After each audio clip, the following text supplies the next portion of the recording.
Benvidos a todos e a todas. O meu nome é Nuria Lamazares, son alumna de primeiro de bacharelato do Isla Xeiro e hoxe vou falar un poquinho máis sobre este libro titulado Deshonra. O seu autor é John Maxwell Coetis, que é un escritor e novelista sudafricano. No ano 2003 otorgouselle o Premio Nobel pola súa brillantez á hora de describir a sociedade sudafricana. Este libro pertence á editorial Rinoceronte e foi publicado no 1990. Nese mesmo ano gañou o Premio Booker e non debemos olvidarnos de que foi traducido do inglés ao galego por Moisés Barcia. Cando comecei a lelo non tiña moitas expectativas para ser franca, pero cheguei a un punto en que a trama comezou a engancharme e dende aí lín todo sin interrupcións. Anímovos a lelo porque, aínda que por fora non é moi atractivo, realmente transmítenos unha reflexión moi profunda e a historia que narra podería darse na sociedade actual. A historia sitúase en Cidade do Cabo, onde un profesor, que lle gusta moito a poesía, perde o seu traballo por ter relacións sexuais cunha alumna. Dende o seu punto de vista, estas relacións eran consentidas, pero despois dun tempo vese nun xuízo rodeado polo resto de profesorado da universidade. Unha vez que se atopa sen traballo e sen nada ao que agarrarse para poder sobrevivir, decide facerlle unha visita á súa filla Lucy. Os seus modos de vida eran totalmente contrarios, xa que a rapaza, que tería uns 19 anos máis ou menos, vive nunha aldea e a súa única preocupación é encargarse dos cans sen dono que ten na súa canceira.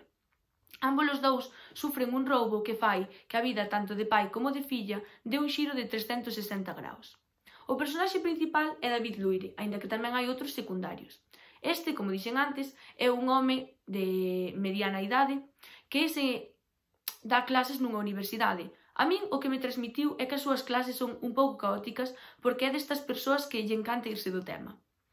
O progreso emocional que fixo durante a historia pareceume moi importante, xa que ao principio era unha persoa moi fría e moi cerrada de mente, pero remata sendo unha persoa que admite cando non ten a razón e que tenta poñerse no lugar dos demais. Unha persoa que non me transmitiu tanta confianza e mesmo me transmitiu un misterio foi Petrus, porque, pese a que as súas intervencións durante a novela eran moi curtas, non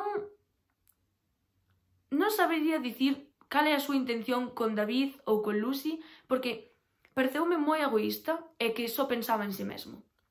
A historia ubícase en Cidade do Cabo, a capital do país sudafricano.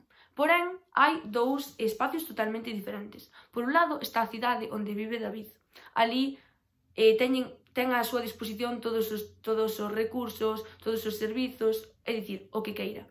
Pero, sen embargo, na aldea onde vive Lucy, que está afastada da cidade, é un lugar moito máis atrasado a nivel de edificacións e de recursos, pero os seus veciños non teñen ningún tipo de preocupación e viven a súa vida sen ese estrés que provoca a cidade. Algo que me resultou moi curioso deste libro foi que dentro da propia novela hai pequenos anaquiños do libro que escribe David. Por iso, ás veces, é un pouco lioso saber de que persoaxe está a falar e ubicar esa acción dentro dun espazo e dun tempo. Polo resto, pareceume un libro bastante sinxelo de ler non só polo léxico, senón porque a historia está contada cronolóxicamente e non hai retrocesos no tempo. Se tivese que porlle unha nota, sería un 7, porque, a pesar de non ser como as novelas que adoito ler, gustoume moito e transmitiume que as persoas poden cambiar co tempo, aínda que non sexa de maneira intencionada. Quédome co progreso tanto emocional como ideolóxico de David, pero tamén coa reflexión de que temos que disfrutar da vida e dos pequenos momentos, por exemplo, o son do río, o canto dos paxaros, etc. Porque en calquer momento a vida muda e despois só van quedar os choros e arrepentimentos que ao fin e ao cabo non valen de nada.